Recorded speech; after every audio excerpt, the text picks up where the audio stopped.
You don't belong here, young man. Get out of here and make room for the worthy. The shutter clicked, the camera's mechanical hum blending with the murmurs of the busy street corner. Jamal Davis stepped back, reviewing his shot. A street vendor, an elderly woman with a wide smile, selling vibrant hand-woven baskets. Her hands, wrinkled and tired, yet gentle.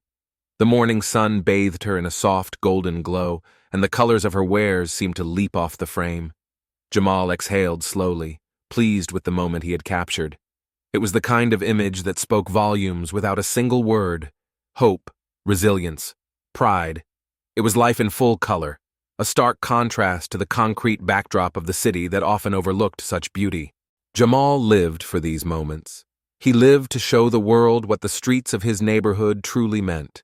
He had always seen things differently than others, a perspective shaped by the lens of his camera, the eyes of a child who grew up witnessing both the beauty and hardship of the world he called home. He lowered the camera and wiped the sweat from his brow. The summer heat was already oppressive, and he still had several blocks to cover. Today was just another day of capturing life on film. Jamal wasn't famous, not yet, but his work was starting to get noticed. His photos told a story about his people, his community, the unsung heroes of the streets. People like Miss Clara, the vendor.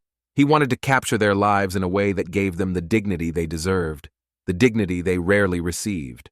As he slung the camera bag over his shoulder, Jamal noticed a figure standing across the street.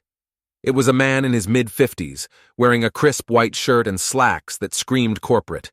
But his eyes, those cold, pale eyes, were locked on Jamal. The man's gaze was sharp, scrutinizing, as though he were judging something in the very core of Jamal's existence. Jamal shifted uncomfortably, but then forced himself to focus. It wasn't unusual for people to stare at him, particularly in this neighborhood. But something about this man's stare felt different, colder. Jamal took a few more steps down the sidewalk, but he could still feel the weight of that gaze on him. The man crossed the street in Jamal's direction, his polished shoes clicking against the pavement. As he neared, Jamal's instincts kicked in, and he instinctively adjusted the strap on his camera, preparing for whatever interaction might come next. "Nice pictures," the man said as he drew closer. His voice was smooth, almost too smooth, like it had been practiced. "But, it's all been done before." Jamal stopped, uncertain. The man was now standing directly in front of him, too close for comfort. He recognized him now, Mark Lancaster, the curator at one of the most prestigious art galleries in the city. Jamal had heard of him before, but they had never met. Lancaster was known for collecting photographs, but his focus was always on classic photographers, the ones with the big names, the ones who didn't come from neighborhoods like Jamal's. "I'm sorry." "What do you mean?" Jamal asked, keeping his voice steady despite the unease that bubbled up inside him. Lancaster smiled, but there was something condescending in his expression. "Your work, it's quaint, but it doesn't offer anything new. You're just taking pictures of poor people living in places most of us avoid. It's the same old struggling black community narrative." He paused, looking Jamal up and down. "I'm not sure the world is ready for that anymore. People want fresh perspectives." Jamal's stomach tightened.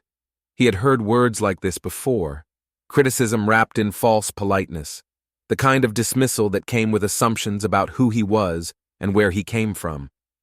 But there was something about Lancaster's tone that grated on him, like an itch he couldn't scratch. "I'm not here to fit into anyone's expectations," Jamal said, his voice steady despite the surge of anger he felt. "I'm here to show the truth. People like Miss Clara, they matter. Their stories matter." Lancaster laughed, but it wasn't a friendly laugh. "Sure, kid, but the truth doesn't sell. Not like the pretty pictures you see in the magazines. And the truth about your neighborhood? It's been told 1,000 times. You might want to try something different." The words hit Jamal like a punch to the gut. He could feel his pulse quicken, his thoughts racing. This man, this stranger, had no idea what it meant to live in a place like his, to walk the streets that bore the weight of history and pain. Lancaster had reduced the essence of his work to a stereotype, a tired, predictable story, but Jamal wasn't about to let him win. Not today. Not ever. "I'm not looking for validation from someone like you," Jamal said, his voice low and firm. "I take pictures for the people who never get to see themselves, for the people who don't get to have their story told on their own terms."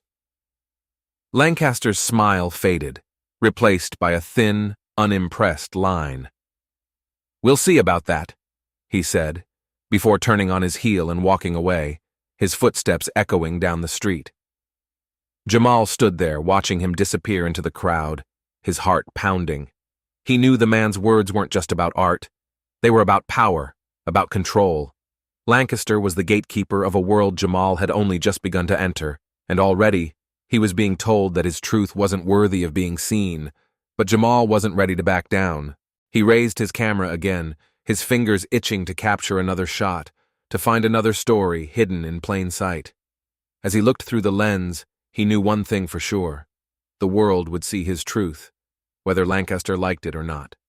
The morning after the encounter with Mark Lancaster, Jamal found himself standing in front of his small apartment, staring at his camera bag, his mind replaying the conversation from yesterday. The words Lancaster had said echoed in his mind, each syllable like a hammer striking his confidence, each pause a reminder of the doors that might forever remain closed to him. The gallery, the art world, it all felt so far out of reach. But Jamal knew better than to let doubts control him. He had fought for this, scrimped and saved, hustled and struggled. His work was more than just photography. It was a message, a declaration that his people, his community, deserved to be seen, and not through the lens of someone else's expectations.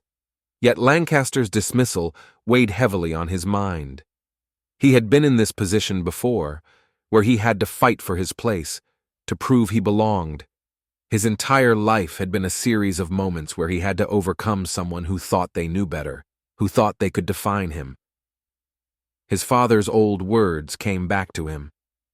"Don't let anyone else tell your story. You are the only one who knows it fully." He snapped out of his thoughts and glanced at the time. It was getting late, and he had an appointment at the community center. He grabbed his camera, slung the strap over his shoulder, and headed out the door. The community center was bustling with life. Families, neighbors, and friends gathered for a range of activities, from after-school programs to local artists showcasing their work. Jamal had been volunteering here for years, giving photography lessons to kids and offering his time whenever he could. It was his safe space, the one place where he felt like he truly belonged, where his camera could capture something real, something raw. He made his way to the back of the center, where his class was being held. The kids were already seated at tables, working on their projects. Some were snapping pictures of their friends, others were experimenting with light and angles. Jamal smiled as he entered the room. "All right, everyone," he said, setting his bag down. "What are we shooting today?" "People in the park," one of the younger boys exclaimed, holding up his camera with a grin. "I'm going to take pictures of the old man who always plays chess." "That's a great idea, Malik," Jamal said, proud of the boy's curiosity. "Remember, look for the story. It's not just about the picture. It's about what the picture says about the person." As the lesson continued, Jamal couldn't help but feel a sense of peace. This was where he thrived. The kids, eager to learn, showed him the joy he had first felt when he picked up his camera. The pressure from Lancaster and the weight of his criticisms seemed to fade, replaced by the hope of showing these kids how their stories mattered, how every corner of the world, every community, was worth capturing. After the class wrapped up, Jamal stayed behind to tidy up the room. He was sorting through the stacks of papers and equipment when a voice interrupted his thoughts. "You've been busy, I see." Jamal turned to find Jasmine, one of his closest friends and a fellow photographer, standing in the doorway. She had been a constant support throughout his career, always there to encourage him when things got tough. She was also one of the few people who understood the pressures he faced as an African-American photographer trying to break into a predominantly white art world. "Just trying to keep up," Jamal replied with a grin. He had never been good at hiding his feelings, but with Jasmine he didn't have to. "I'm starting to doubt whether I'm doing the right thing, though." Jasmine raised an eyebrow, her arms crossed. "What happened?" Jamal recounted the encounter with Lancaster, detailing the curator's dismissive attitude toward his work. Jasmine listened intently, her face hardening as he spoke. "Sounds like he thinks he knows what art should be," she said, a hint of anger in her voice. "But that's not his call. That's yours, Jamal. Your art, your story."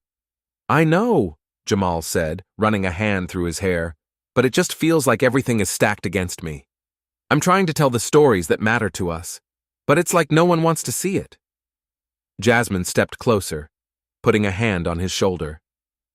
"People like him are just gatekeepers. They think they know what the world should look like, but you don't need their approval. Your work already speaks for itself." Jamal gave her a faint smile. "Thanks, Jazz. You always know what to say." Jasmine paused for a moment, then added, "I heard that Lancaster is curating a new exhibit at the gallery. He's looking for new photographers to showcase, right?" Jamal looked up at her, his brow furrowed. "Yeah, I guess I'm just not his type." "Maybe it's time to prove him wrong," Jasmine said with a sly grin. "Why not submit your work anyway? Show him that your stories are worth telling." The idea flickered in Jamal's mind, then took hold. Maybe Jasmine was right. Maybe he didn't need Lancaster's approval, but he could still push back. He could still force them to acknowledge him. He could submit his work to the exhibit, to the gatekeepers who thought they knew better. With a renewed sense of determination, Jamal stood up straighter. "You're right. It's time to show them what I've got." As he left the community center, Jamal felt a fire reignite within him. He wasn't going to let Lancaster define him. His camera, his work, it was his voice. And he was done being silenced. 3. The days that followed were a blur of activity. Jamal spent hours going through his best work, carefully selecting photographs that not only told stories, but also conveyed the resilience and beauty of his community. He wanted to challenge the expectations of those who saw his neighborhood as a place of poverty and despair. His photos weren't just about struggle. They were about survival, love, and dignity. His hands trembled slightly as he uploaded the images to the submission portal for Lancaster's gallery. It felt like an act of rebellion, as if he were stepping into a lion's den armed with nothing but his truth. He wasn't just submitting pictures. He was submitting a piece of his soul. The next day, he received an email confirming his submission. Jamal wasn't sure whether to feel relief or dread, but he knew this was the beginning of something bigger than just a gallery exhibit. It was a challenge, a test of whether his work would be deemed worthy by people like Lancaster. It was a question he hadn't been able to answer, not until now. A week later, the invitation arrived. Jamal's heart raced as he opened the email. The subject line read, "Gallery Invitation, Art of the Streets Exhibit." His eyes scanned the message, a cocktail of disbelief and excitement rising in his chest. His work had been selected. Lancaster himself had personally chosen one of his photographs to be displayed. He felt a rush of vindication. This was the validation he had longed for, but it came with a twist. The email mentioned that the selected piece would be featured alongside several other photographers, with a grand opening event at the gallery that Saturday evening. But as he read the email again, something nagged at him. The choice to display his work wasn't just a victory. It was a step deeper into the very world that had tried to box him in. He remembered Lancaster's cold words, how he had dismissed Jamal's style as predictable and old news. Was this just a token gesture? A way for Lancaster to claim he had given a black photographer a chance, while maintaining control of the narrative? Jamal's instinct screamed at him to back out, to walk away, but he knew he couldn't. Not now. Not after everything he had fought for. The night of the exhibit arrived. Jamal stood in front of the gallery, his camera bag slung over his shoulder, his nerves almost getting the better of him. The building was sleek and modern, the walls white and sterile, a far cry from the vibrancy of the streets he had captured through his lens. He could hear the hum of conversation from inside, the chatter of critics, collectors, and artists, the clinking of glasses, the shuffle of expensive shoes across the polished floor. He took a deep breath and walked in. The room was filled with art, but Jamal's eyes immediately found his photograph. It was displayed at eye level, framed in gold. The image was a portrait of Miss Clara, the vendor from the street corner, captured in the soft glow of the morning sun. The rich texture of her skin, the warmth in her eyes, the pride in her stance. It was a piece that encapsulated the essence of who she was, a woman who had lived through hardships, but still stood tall. He felt a surge of pride, but that quickly turned to anxiety as he noticed Mark Lancaster standing nearby, his arms crossed, surveying the crowd. His eyes locked onto Jamal, and for a moment time seemed to slow. The cold gaze from their first encounter returned, but this time there was no easy escape. Jamal steeled himself and made his way toward the photograph, trying to ignore the throngs of people who whispered and pointed. As he approached the image, he overheard one woman murmuring to a companion, "That's the one with the street vendor. Well, it's nice, I suppose, but it doesn't quite have the depth that some of the others do." Jamal's stomach dropped. His photo was being treated like another token piece, a shallow depiction of something nice, rather than a deep, meaningful story. It stung, but he kept his face neutral. This was nothing new. It was exactly what he had been warned about. As if on cue, Lancaster appeared at his side.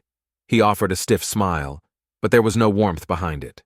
"Ah, Jamal, I see you found your photo," Lancaster said, his voice dripping with polite indifference. "It's certainly eye-catching, but I still think it's missing something, don't you?" Jamal swallowed his frustration. "What do you mean by that?" Lancaster's lips curled into a faint smile. "I mean, it's predictable, don't you think? It's the same story over and over, the tough black vendor making a living against the odds. How many times have we seen that?" Jamal's hands clenched into fists, but he kept his voice steady. "Maybe it's because you keep looking for something else. The truth is, Miss Clara's story is one of survival, but it's also a story of pride, of dignity. Not everything has to fit the mold you want it to." Lancaster's smile faltered. "You're just not getting it. People want fresh. People want something different." Jamal took a step closer, locking eyes with Lancaster.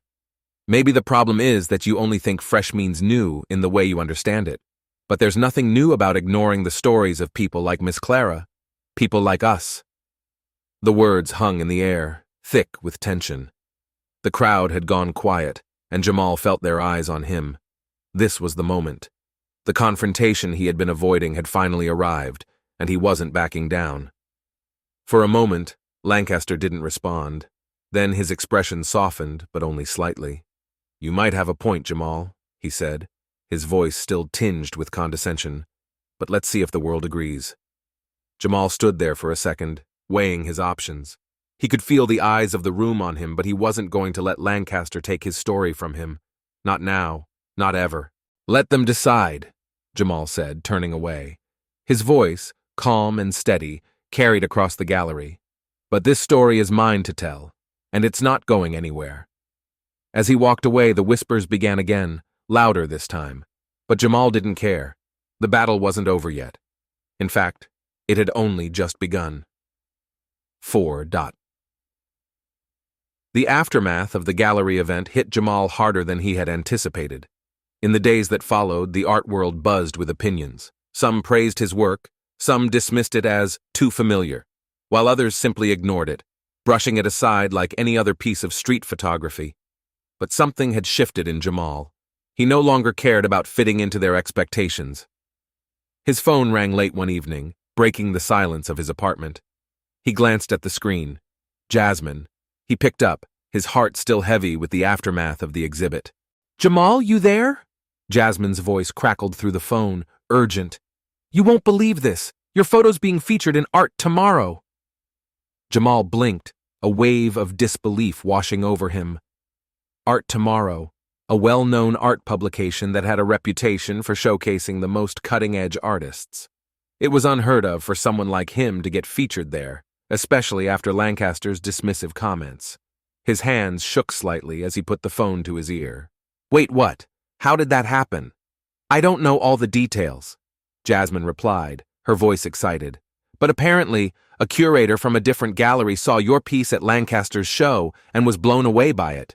They reached out to you, Jamal. You're getting attention. This is huge."